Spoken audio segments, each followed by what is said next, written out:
I'm grateful and honored for this brief opportunity to speak with you this evening.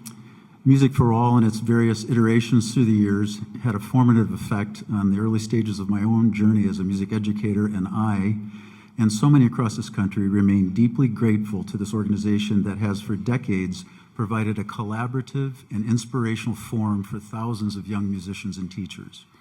Tonight, I want to underscore my gratitude to Music for All for being at the forefront of the establishment and protection of community, a foundational human need that is culturally endangered in America today.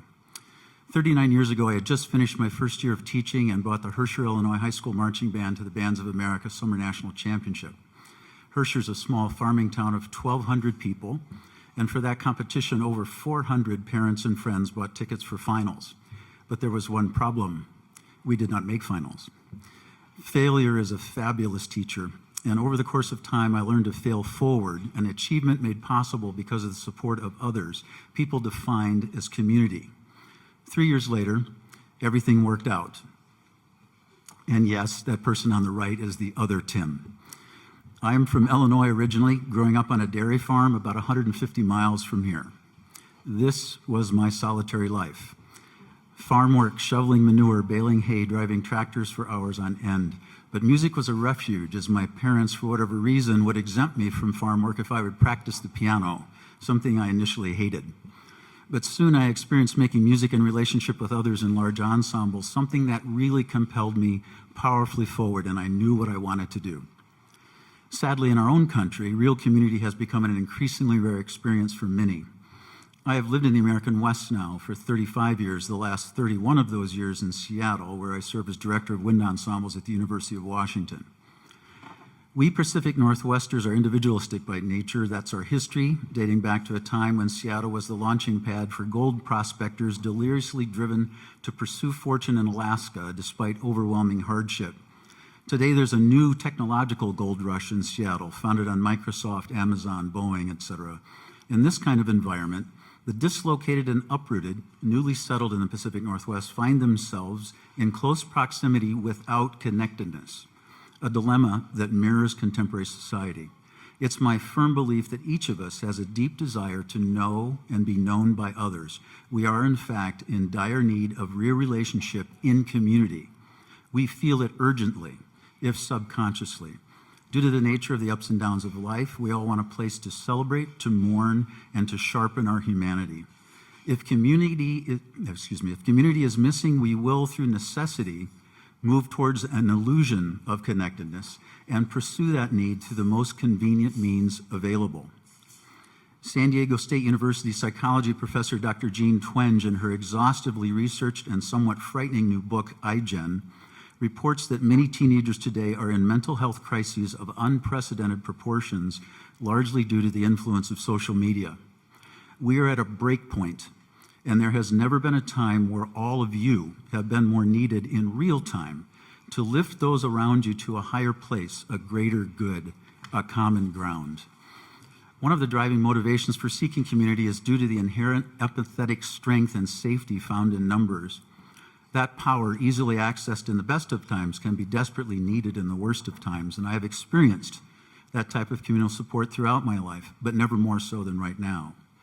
Last April, before a concert that I was to conduct at the University of Washington, I wasn't feeling well.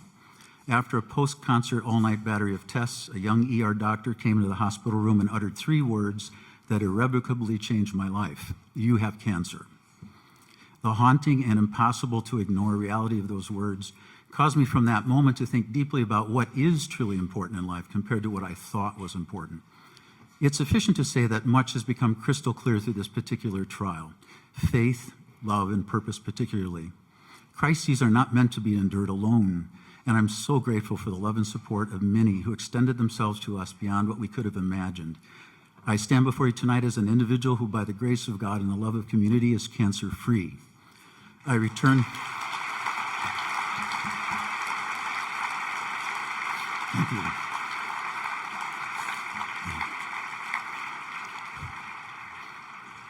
I returned to the university late last May, just in time to conduct a concert that featured an alumni wind ensemble, former students who came from across the country to celebrate my 30th year at the UW. It was the sweetest of homecomings. So to the students, to be a part of real community, take 3 important steps.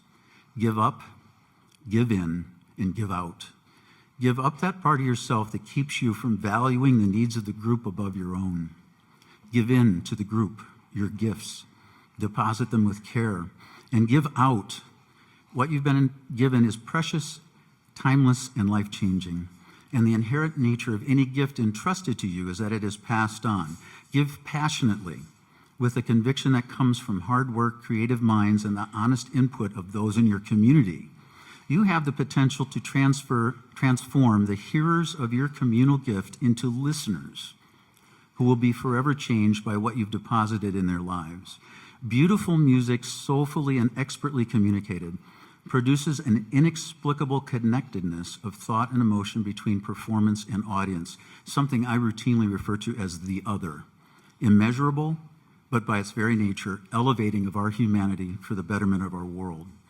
And to the teacher conductors, a brief final story. In December, I returned from my 34th trip to Asia, a place that has sharpened my own sense of mission relative to the power and purpose of musical community. This trip was to Beijing, where I again served as a visiting scholar at Tsinghua University, an institution commonly referred to as the Harvard of China. There isn't adequate time to tell you about the remarkable Tsinghua students who attend what may be the most selective university in the world, as each year 9 million applicants apply for 3,000 freshman openings.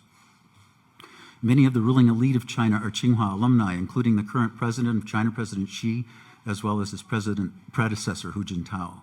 Tsinghua is a STEM school, but the university administration believes that art should be offered to all students for their creative development. For purposes of celebrating the arts students' achievements within their university community, they built an astonishing arts complex that includes the most acoustically beautiful concert hall I've ever conducted in my life. 80% of the students in the band program at Tsinghua have never played an instrument before enrolling as freshmen. Their sense of relational connectedness, commitment, crazy humor, and insatiable intellectual curiosity about music is infectious. Last month, when they visited Seattle for a joint concert with the UW Wind Ensemble, the students gave me a notebook of personal messages, heartfelt expressions of gratitude that are so incredibly moving to read. One of those messages reminded me of one of our primary purposes as conductor teachers, to be mindful of our role as curators of the dreams and imaginings of those who are just beginning their musical journeys. This particular student, a piccolo player, quoted the great Irish poet W.B. Yeats. "Had I the heavens embroidered claws, enwrought with golden and silver light, the blue and the dim and the dark claws of night and light and the half-light, I would spread the claws under your feet. But I, being poor, only have my dreams. I spread my dreams under your feet. Tread softly, because you tread on my dreams." So, music for all, simply put, thank you for caring for our dreams. Thank you very much.